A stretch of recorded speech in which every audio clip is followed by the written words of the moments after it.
guys, how are you? Okay, so you're sending me a lot of emails, which is wonderful. It's helpful because it lets me know what topics are important to you. And I would rather make videos that you're going to watch than videos that you're going to ignore, obviously. I don't get paid to do this. Well, that's not true. I think I've made $59 in the past 4 months that I've been doing this at YouTube. Yay for that. Might even be $62 now. But anyway, for the most part, I do not make a living doing this. I'm doing this because I really want to help you guys. So it's helpful to me for you to best tell me how to help you. So that's what I'm doing. I'm responding to the emails that you send me, and for those who know me, the comments that you're making on social media. It's very helpful. Thank you very much. So today I'm going to talk about life skills, and this is really something that's going to benefit you beyond the music industry, right? Because these are things that you can use in everyday life. For me, I'm always trying to find ways to be the best me that I can be. I'm always trying to improve myself mentally. I should probably do it physically too.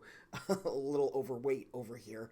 But I really want to be the best mental me that I can be. That's important to me. And because of that, there are certain topics that I tend to gravitate towards. I read a lot, a lot. I read every day. So I get a lot of information through magazines, through there's a company that takes books and they take the main ideas and points of the book and they kind of put them into a summary, if you will. I think it's called Blinkist. It's a newsletter that I get weekly, and it's really helpful because they take a lot of nonfiction books, and that's what I read. I read all nonfiction. I don't really read fiction. I don't really read to escape life. I read to better myself. And what they do is they will take different popular business books and they'll kind of excerpt them so that I can sit down and read four summaries instead of four books. And I don't do that to avoid reading the book, because if I like the summary, what it does is it makes me go and pick up the book. I'm an Audible subscriber. It's like $15 a month, and it allows me to choose one audiobook per month to listen to, and I do that when I'm driving, or when someplace like the airport where I'm just sitting around. Instead of playing on the internet, I will pop on my headphones and I will listen to an audiobook. I do the same when I'm driving.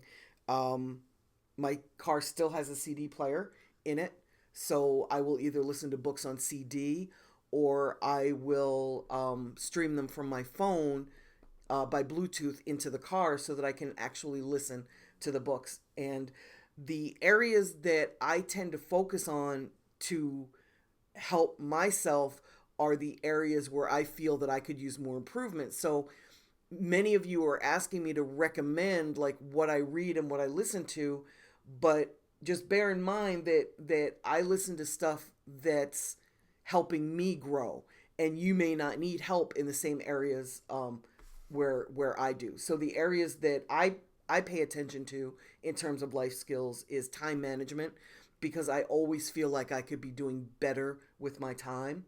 Um, I read a lot of marketing books and a lot of sales books, more marketing than sales, but I always feel like I can be doing more in terms of marketing, especially in the music industry, because things change so quickly, and we're an industry of bandwagon jumpers, meaning if I do something with an artist, every other person out there that's working with artists does the same thing.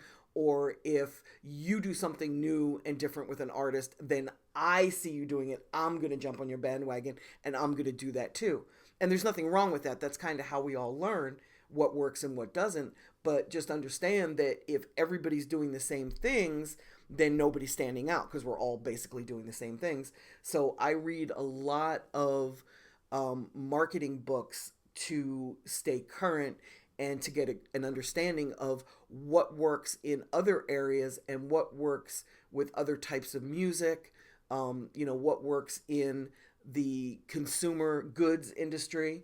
If a cell phone company is trying something new that might work for a rapper, then I might take that idea and run with it and test it and see how it goes. I read a lot about social media marketing. And I read almost everything that has to do with getting better at social media marketing and digital marketing. I read a lot about Google ads, Facebook ads, YouTube ads.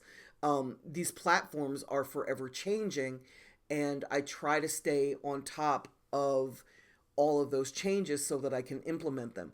I personally am very slow to implement on social media, only because social media does not directly affect my income. As an artist, it directly affects your income. So you should be focusing more on social media information and campaigns and knowledge than any other thing that I'm talking about here. But for me, it's not like I post articles on Twitter or Instagram or Facebook and it brings me clients. It doesn't. It adds to my brand, but it's very rare that someone will read an article and say, oh, gee, I need to hire Wendy Day. So it's just not my number one priority. But as an artist, a musician, a producer, a DJ, a songwriter, a singer, whatever you do that's creative, you're building your fan base on social media. So you need to have an extremely intimate knowledge of how it works and what's best.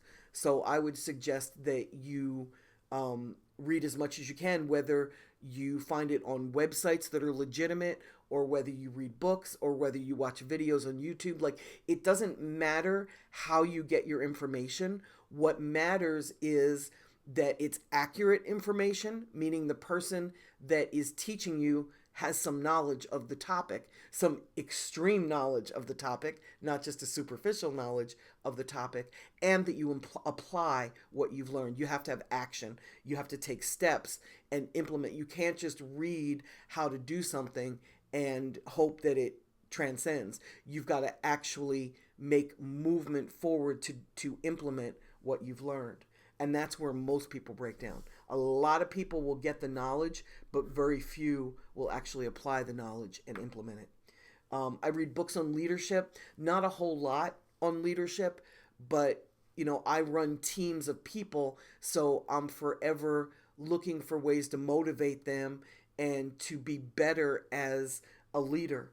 Sometimes my communication skills are lacking. I get really busy and I forget to update people. So one of the aspects of leadership that I really focus on is communication. What apps can make it easier for me to communicate with my team? What different areas of technology are offered that will allow me to be a better leader? So I read a lot of stuff about leadership, not as much as the other areas, but it's certainly an area that I read. Also, I like reading autobiographies and biographies of successful people, and they don't have to be famous. I really don't care if they're famous. I care more that they're successful and that they've been good at what they do.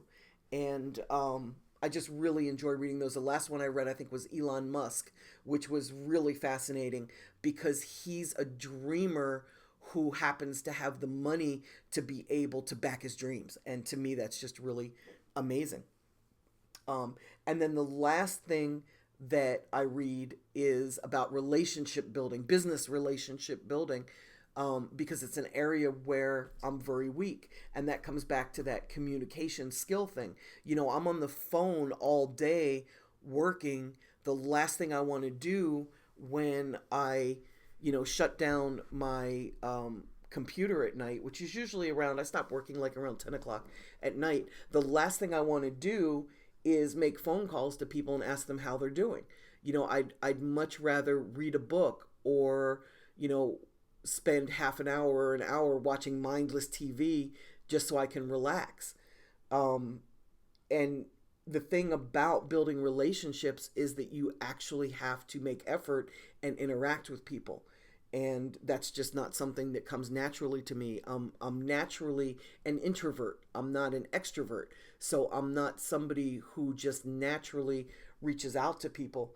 And I especially realized this when I first started dating Tony 5 years ago, and saw how he keeps in touch with people and how amazing he is at it. I realized, wow, I'm really lacking in that area. Like dude is on it. I can ask him right now how any one of the people in his circle is doing, and he'll be able to give me an update on them because he just, either talked to them on Facebook, or he messaged them, or he spoke to them by phone or by email. But everybody in his circle he has interacted with in the past like 2 weeks to a month, so he knows exactly what's popping with them.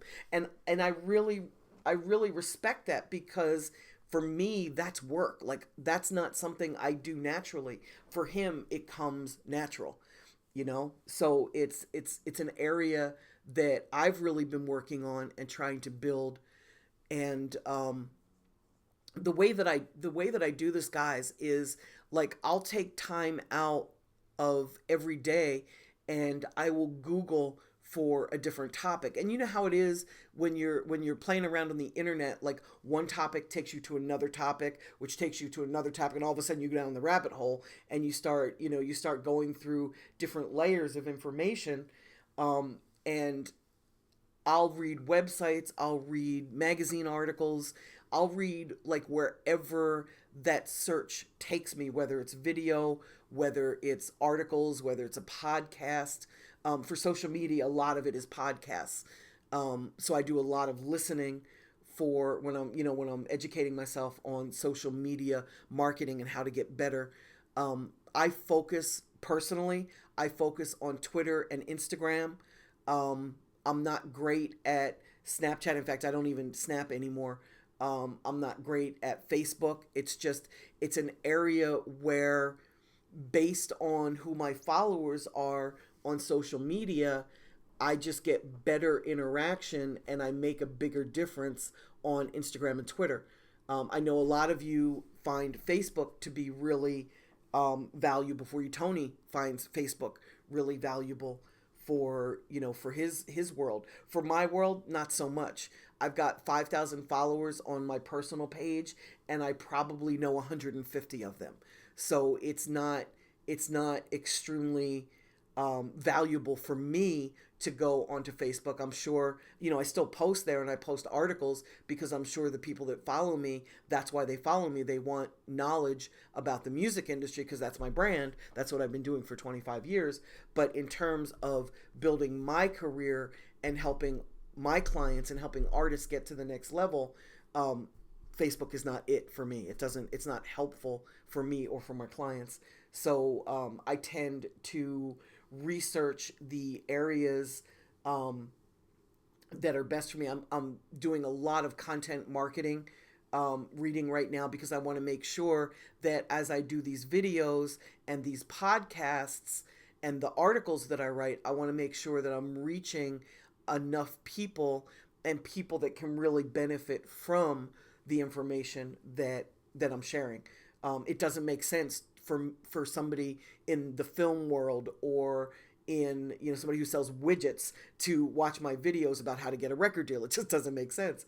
So I want to make sure that I'm reaching a market that's mine in the most efficient way possible. I also have some apps that cover the news, and I think it's called 360 News. I'm looking it up right now. Yes, it's called News 360. And the thing about News 360 is that you can tell it what type of information is of interest to you.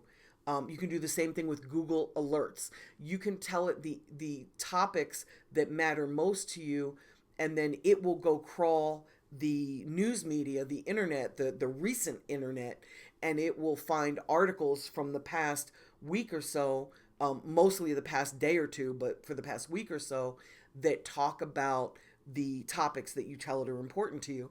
Like for me, I care about content marketing. I care about marketing, sales. I care about music business, music industry, hip hop. So these are all topics that are plugged into my News 360 feed, so that every night when I'm laying in bed and I'm about to fall asleep, I'm going through the feed to find out, you know, what articles matter. And some of them I'll read right there. Some of them will be really good, and I'll email them to myself so that I can read them when I'm less tired, or when I have more focus. But I find that to be a very helpful way, first of all, to pass time, and second of all, a very helpful way to gather information about topics that matter to me and are of interest to me. Um, and then the last life skill point that I'll make is that make sure as you're doing this that you're not taking time away from something that can bring revenue into your world. Meaning, don't pass up money in order to read an article about the music business. Find a way to do it all. Find a way to make time for everything, even if it's something as simple as the only free time you have is when you go to the bathroom. Then read in the bathroom. Then that's what you should be doing while you're sitting on the toilet. Basically, you know, you're going to have to make time for the things that are most important to you and let go of the things that aren't. So I hope this was helpful. Again, it wasn't really music business oriented per se. It was more life skills oriented. But I just feel that these are important things so that you can be the best you that you can be, as I become the best me that I can be. And my measurement is against myself. I don't measure myself against other people in the music industry. I just make sure that I'm the best me that I can be. Okay, guys, thanks for tuning in.